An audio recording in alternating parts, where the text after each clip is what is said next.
State Farm to Bill Kareem alongside Jalen Rose and Steve Smith. We got complete post-game coverage coming up here on NBA TV. When the players come out, when the coaches come out, we will take you live to the podium. I think Mike Breen said it best in this win. What a difference a game makes. Minnesota looking completely different here. And it usually starts with your best player. SGA, the MVP, got off to a slow start. Anthony Edwards got off to a terrific start, in particular offensively, where he was very aggressive attacking off the dribble, shooting threes, getting to the rim, playing well defensively. He led the charge, and then everybody else followed. Sure, I mean, it is. I mean, the one thing I loved about it, he even had assists. He got guys easy shots. He rebounded the basketball. He played with a force on both ends that got contagious to them, and then they started making shots. But this is the way they're going to have to play, and I think just the mindset of them, and it was desperation, but in the playoffs, you got to play with desperation. All right, let's start with Anthony Edwards here. So, Jalen, like you mentioned, 30 points, 12 of 17 shooting, effective and efficient.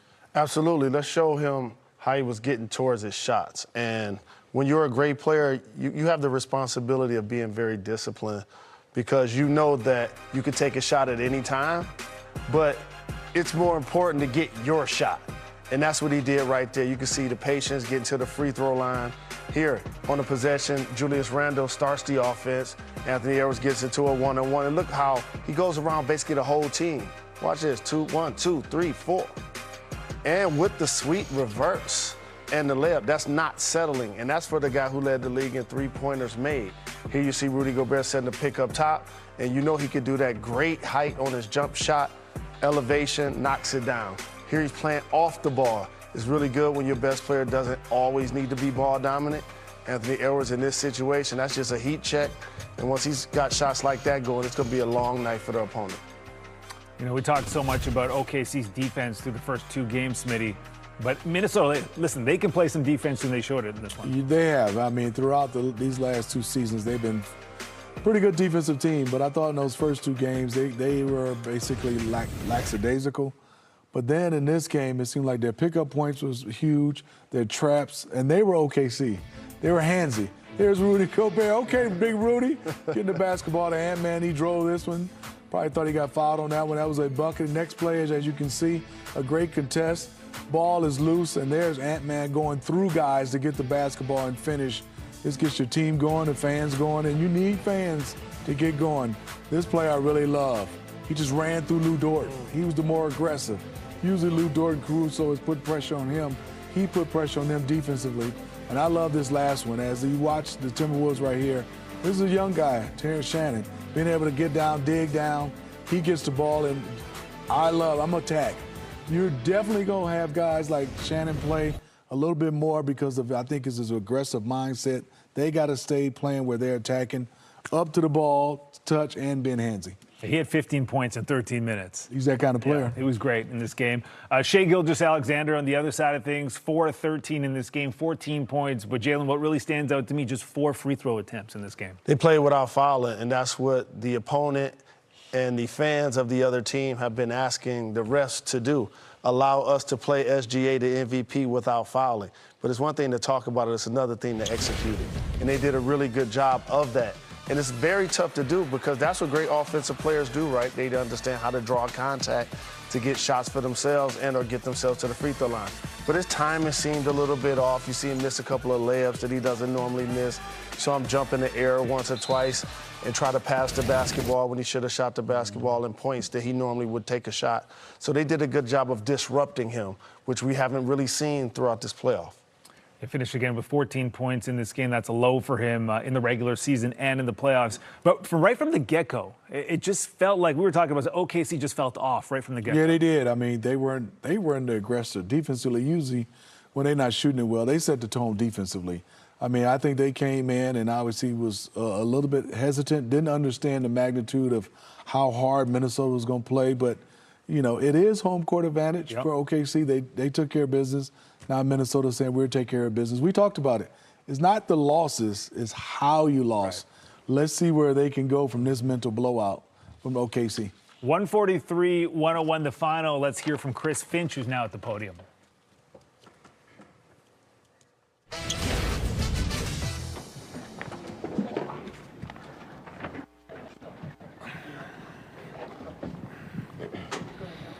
Chris, just what did you see from your group, especially at the start, that set the tone and got you guys rolling the way that you did?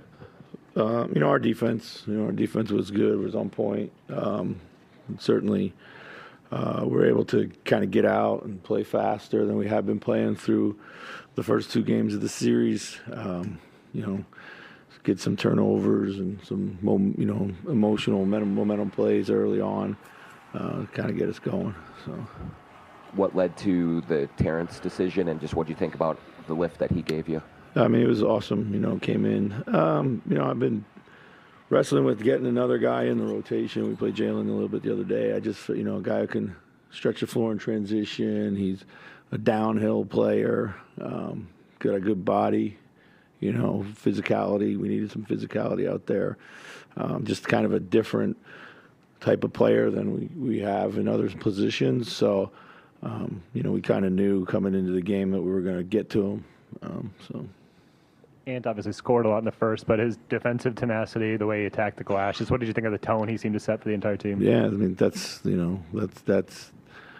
what we need him to do, and that's when he does it. It takes us to another level. I thought that's what was really, really big in the first quarter. He got a couple of those steals. He was all over the place. He knew that we needed that type of start from our defense, and he brought it. It was really, really good.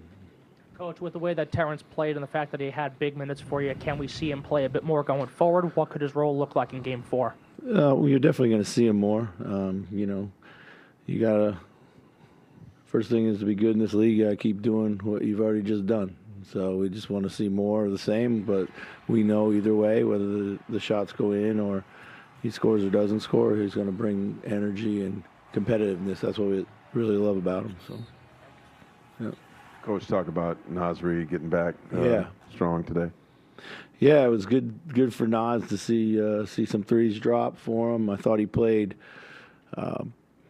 much more definitively and just confident. And, I thought the only thing that kind of got in his way was a little bit of foul trouble. He's starting to get some momentum.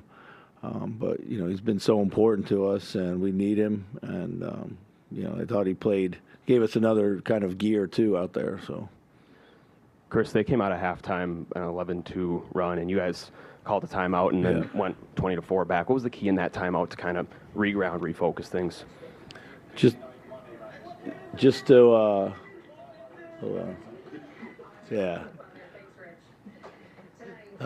welcome to Minnesota.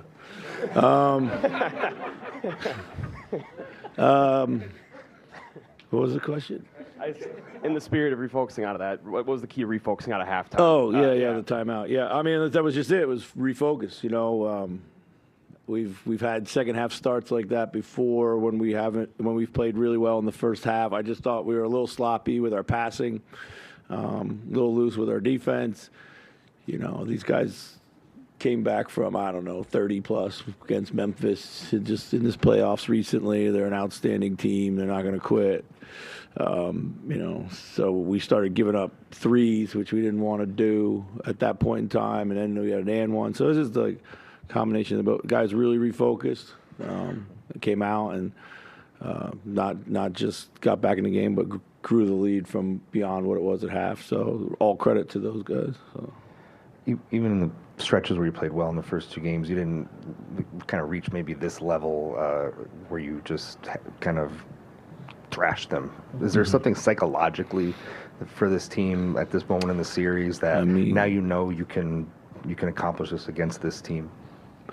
First of all, shots went in today, and they hadn't gone in games 1 and 2, and that's just the nature of it sometimes. So, we don't feel psychologically disadvantaged when we step out on the floor. I don't know if that answers your question or not. So we just had to kind of keep finding a better game within ourselves. We hadn't really played our best basketball. All credit to them at times for affecting that. Tonight I think we just were able to put it all together and got to do it again. So. Coach, it seemed like you guys were really aggressive, especially jumping passing lanes, getting deflections, especially early on. Was that a point of emphasis coming into tonight? Well, we wanted to be the aggressor in everything. Yeah, absolutely. So, guys knew what type of defense we can play. We don't feel that we've been playing it. We felt most of the series we've been on our heels defensively. I think that was a mindset switch that we realized. So guys, got aggressive, and that's what you need to do right now. So. What did you guys do better and or differently against Gilgeous-Alexander tonight? You want me to tell you? He didn't have as good of a game. I mean, like I said, we just were more aggressive everywhere. I thought we were a little cleaner around him with, didn't foul. Just our competitiveness was at all-time high. Like, he is a phenomenal player, man, and he's not going to have too many nights like this. So we feel fortunate for that, and we'll move on to Monday. When you lose 2 games in the fashion that you lost the first 2 games, the confidence can be kind of shaken. Did you sense any of that, notice any of that? And if so, kind of to what Chris was saying, is that kind of an emotional boost moving forward? Yeah, I mean, we have I didn't sense any loss of confidence from our team. I sensed frustration that we hadn't played well. I hadn't shot the ball well, but we were, like I said to you, pre-game, we were happy with the shots that we were able to generate, in particularly game 2. And, I think we had 4 or 5 minute periods where in both games where they do what they do, which is turn you over at a high level and get into you, turn it into quick points at the other end of the floor. And, we were able to avoid that tonight. And that's really kind of what it came down to. So. Chris, all right, let's move on to Coach Daigneault after OKC's Game 3 loss.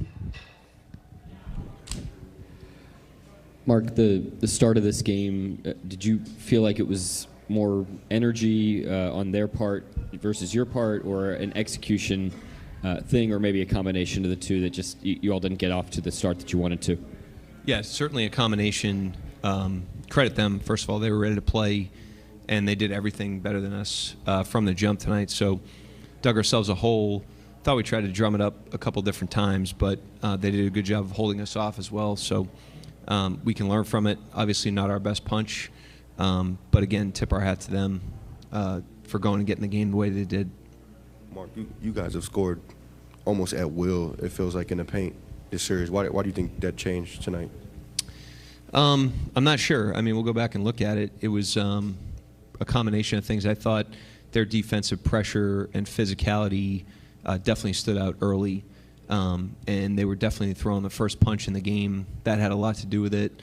Schematically, they were a little different tonight, but not a ton. I just thought they were way more physical than we were forceful on that end of the floor, and they were way more forceful than we were physical on the other end of the floor, and that's a tough combination.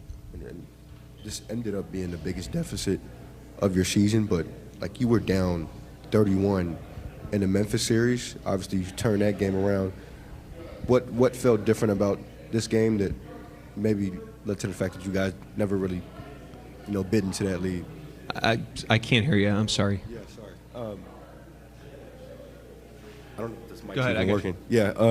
So obviously, in the Memphis series, you go down. Biggest deficit. I got that. Right. So I guess, why do you feel like you couldn't bite into this lead today the way you did in that game? I mean, a combination of how they played and how we played. I mean, I would never discredit the effort that they put forth. I mean, they went and got the game tonight. They were way better than us, obviously, in every facet. Can't isolate it to one thing. They just holistically were much better than we were. And like I said, I thought we tried to drum up some energy at different points in the game, but they obviously were able to hold us off because they really ran through the 48 minutes tonight. Did you feel any different about the looks they got tonight? The looks? Yeah. I think we generate a lot more of a rhythm in the other games than we did tonight, and I thought that impacted our rhythm stepping into those shots, and so some of that, again, was them. I thought they did a great job offensively and defensively, especially from the jump, and some of that's us, and we need to, obviously address the stuff we can control and be a much better team in Game 4 if we want to give ourselves a better chance than we had tonight.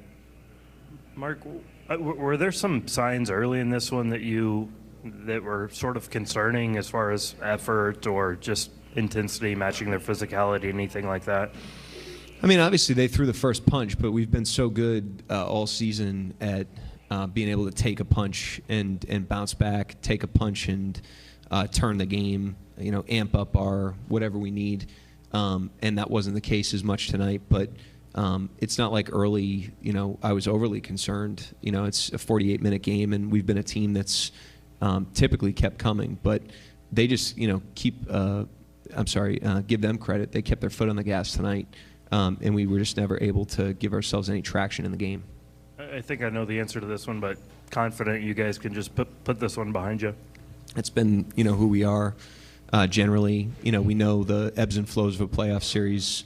We've been on the other end of games like this, and they haven't been predictive of the next game either. So we do have to look at it and address the things that went awry for us tonight. But at the same time, it'll be a new game. It'll be 0-0 when Game 4 starts.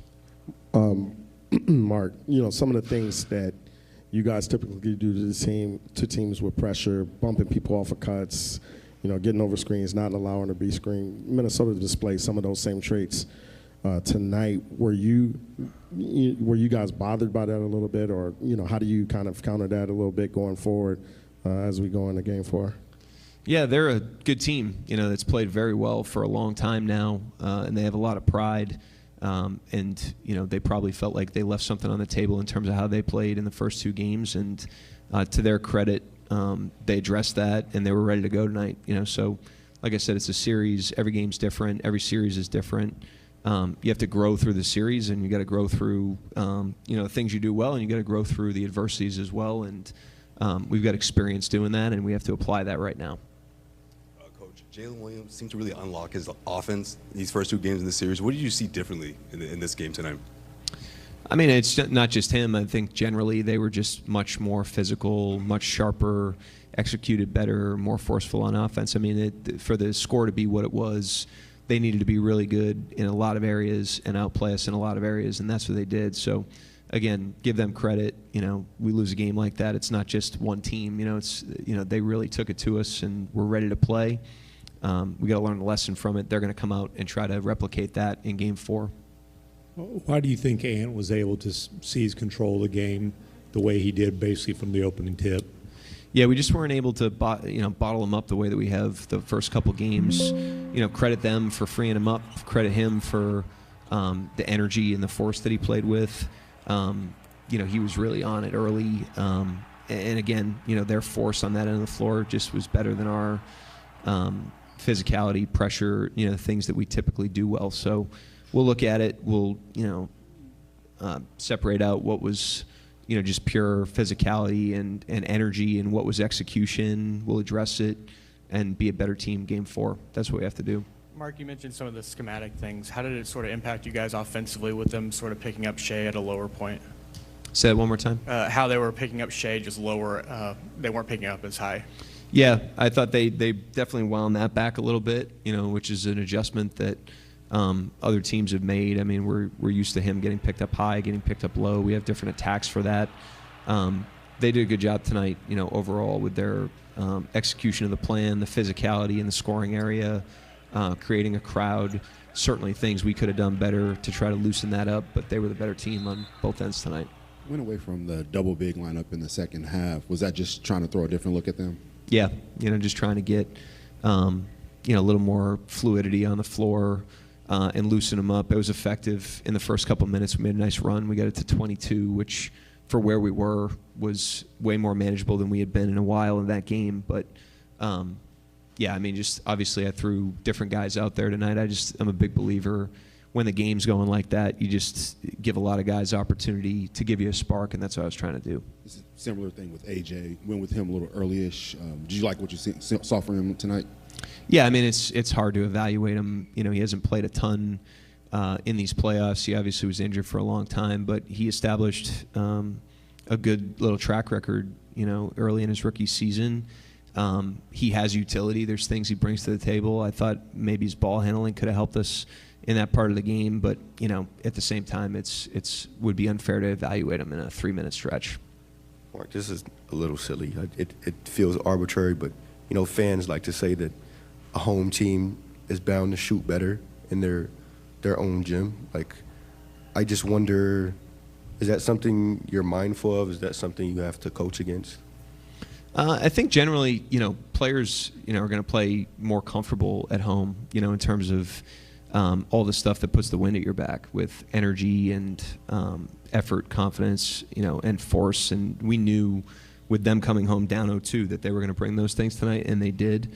And while I thought we were prepared to play and mentally ready, they definitely landed their punches, and we had a really hard time getting into the game. But I don't know how much that's, them at home, but they certainly played better than we did tonight. Anybody else? All right, thank you. Chet, did you feel like the energy or the execution was kind of the difference maker in that opening first quarter and just the difference in this game? I think the biggest thing is they came out and played with more force than we did. Execution, you couldn't even get execution into the game because they just took us out of our stuff with force. So we gotta equal that force and be better. Chet, when you say they forced you out of your stuff, like what are some of the small in-game battles you're tracking? Some of the ways they're doing that you want to avoid? It's not complicated. They just wherever they wanted to go, they got there. They didn't let us be in their way or anything. They did what they wanted to do, and we didn't stop them. So. Yeah. And so before it, ballooned to 35 and then 40. Like obviously, in the Memphis series, you guys came back from 31. Just what was sort of different about this game?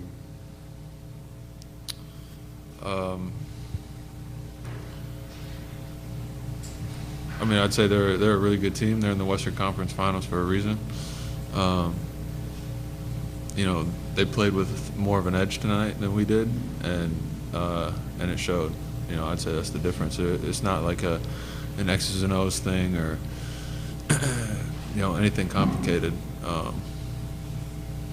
It's pretty simple.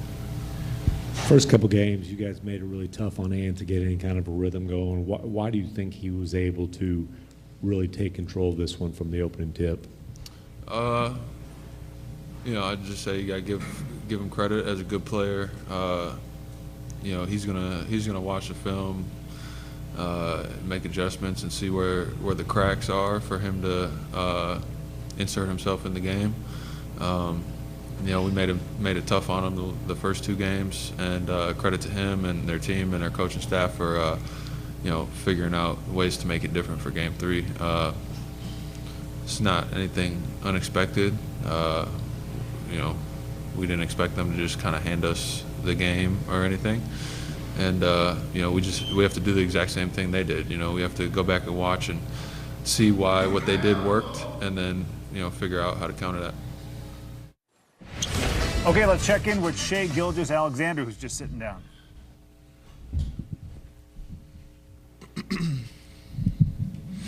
Shai, what'd you feel just in terms of the force that they were playing with early, and what you all needed to do differently in the opening minutes of this game?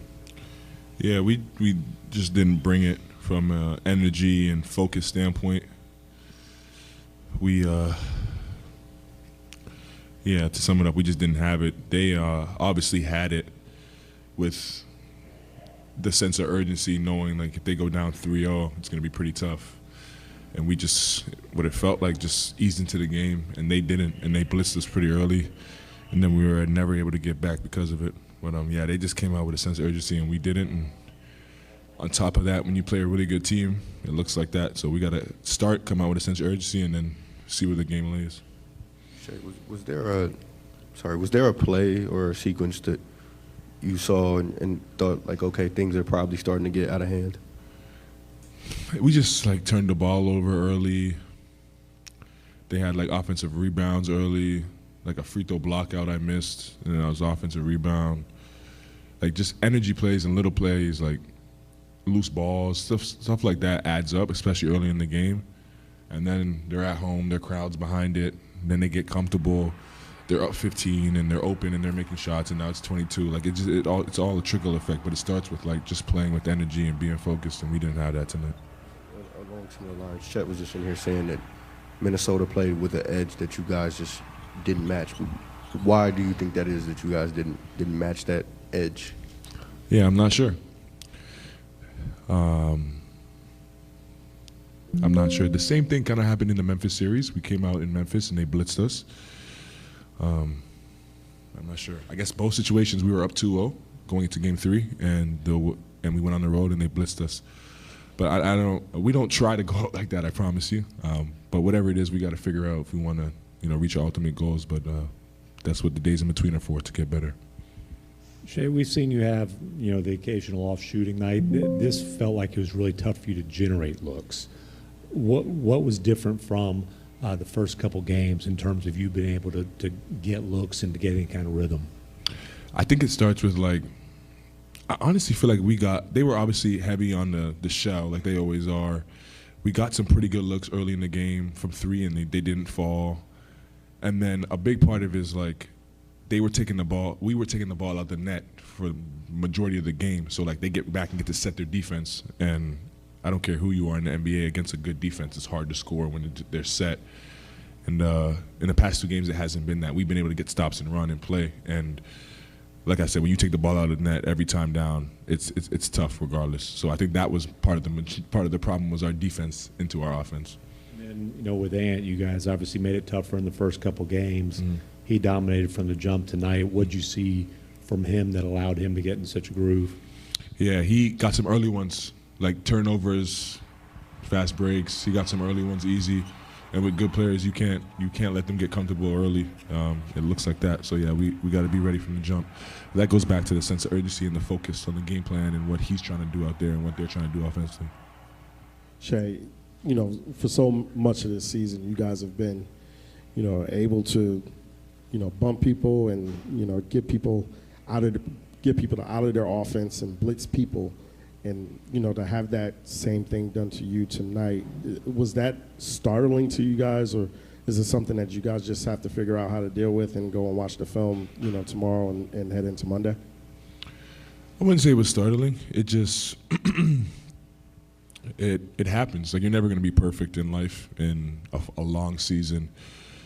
Now you get punched. It's about getting back up. It's about responding, and that's what the next challenge is. We got punched in the mouth today, and next game we're either going to get back up or not, and we'll lose the game. But we have a decision to make for sure. Kind of a follow-up on that. You guys all year, last 2 years really, have been a team that put your foot on the gas defensively to either expand a lead or get back into games.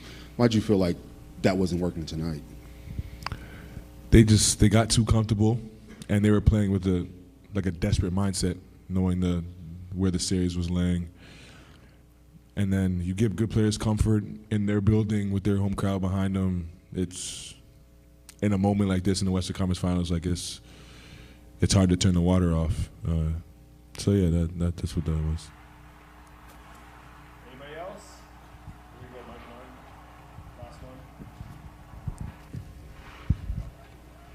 one. You talked about punches, throwing the first punch. Mark said the same thing. What goes into feeling like you guys threw the first punch? Because I can't imagine it's as easy as you guys lead and that's the first punch. What makes you feel like you guys really set the tone? Say again, sorry? About throwing the first punch. Uh-huh. Mark talked about it. You're talking about it. What makes you feel like your team in a game, you guys threw the first punch?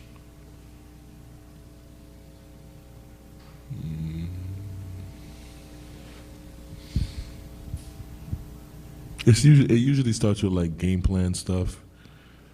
They obviously have strengths offensively and defensively, and both teams, and vice versa for us as well, and both teams are trying to impose their will on the game.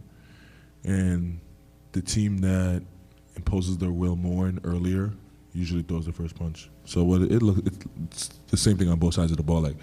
If they're trying to do something offensively and defensively, we take them out of it, we threw the punch at that possession. And then you string them together, and there goes the first punch. Anybody else? Thank you, Shaq. Interesting comments there from SGA, the MVP. You know, he talked about energy, the lack of focus, the lack of sense of urgency in this game for OKC. Yeah, and he kind of said, punching the fruit. No, Minnesota came out and did everything they were supposed to do. They were the aggressor. They hit shots. They got their fans into it. They superstar led them. Julius Randle need to have a game. Everything they needed to do in Game 3, they accomplished basically in that first quarter, and they carried that out throughout at least the first 3 quarters. Stat of the day, and for all of you bettors out there, I'm pretty sure you didn't hit on this one. Terrence Shannon had 6 points for the playoffs. He had 15 today, and SGA had 14, the MVP of the league, the lowest that he's had all season. And so I expect OKC to respond, but also I expect Minnesota actually to be better. And I think Game 4 is going to be our best game of the actual series. And I like what I saw from Ant. I like how he was getting other guys involved, and I like how he was scoring the ball. But I like how multiple players were playing well. Alexander Walker giving them good minutes. DiVincenzo giving them good minutes. And so role players usually play better at home. That's what we saw from Minnesota also today. Well, let me ask you this, because my neighbor Chris keeps texting me, okay? He's a Thunder fan. Not panicking, but he's kind of asking me, he says, in this situation here, does OKC, do they flush this one, or do you have to, you know, take what you saw from there, learn from it? There's no flush in this one. At all. Okay. At all. This is conference finals. I mean, ain't no learning from it. We got to be better. Got to be different. We got to play with more force and led by your best player / MVP. Right. He's going to have to set the tone. He did that in those first 2 games in OKC. He's going to have to do this in Minnesota. Because you never know. Let's text him back, because if it goes back 2-2, you just never know.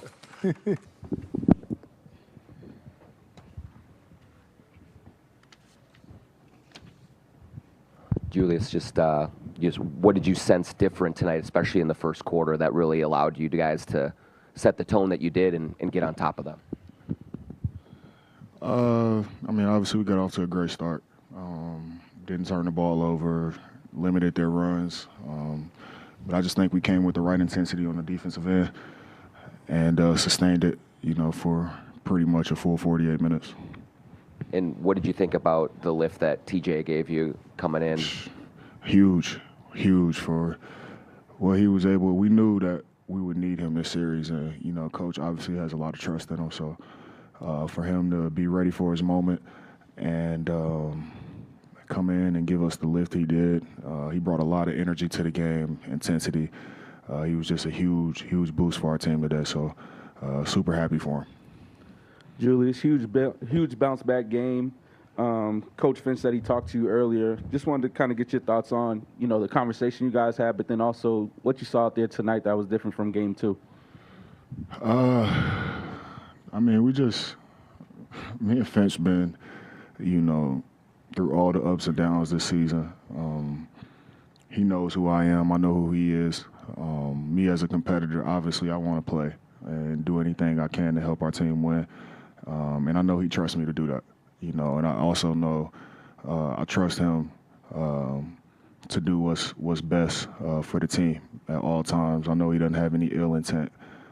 So, I mean, obviously I want to play, but for me, it's about the bounce back, you know, how you come back the next game. And I just wanted to come out aggressive. It's not really that they did anything different or myself. I just wanted to be aggressive and, you know, try to do that throughout all the game.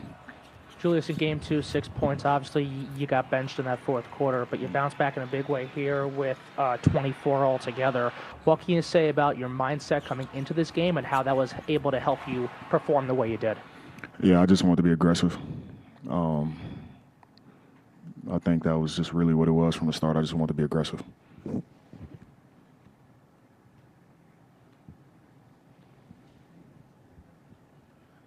Julius, I watched you pregame.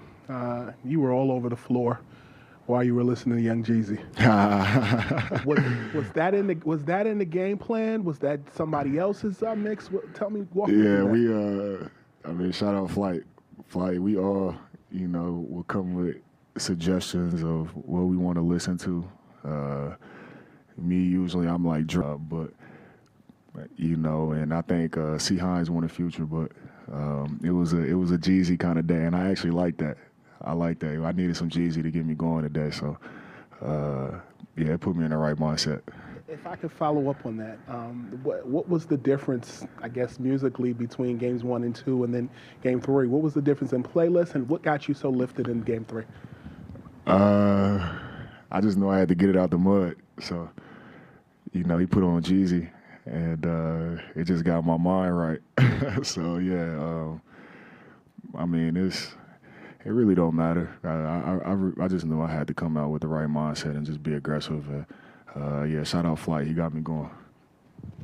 Julius, you had a moment where you said, like, we're at home now. And what were the emotions running through your head? Because you looked really passionate and fired up.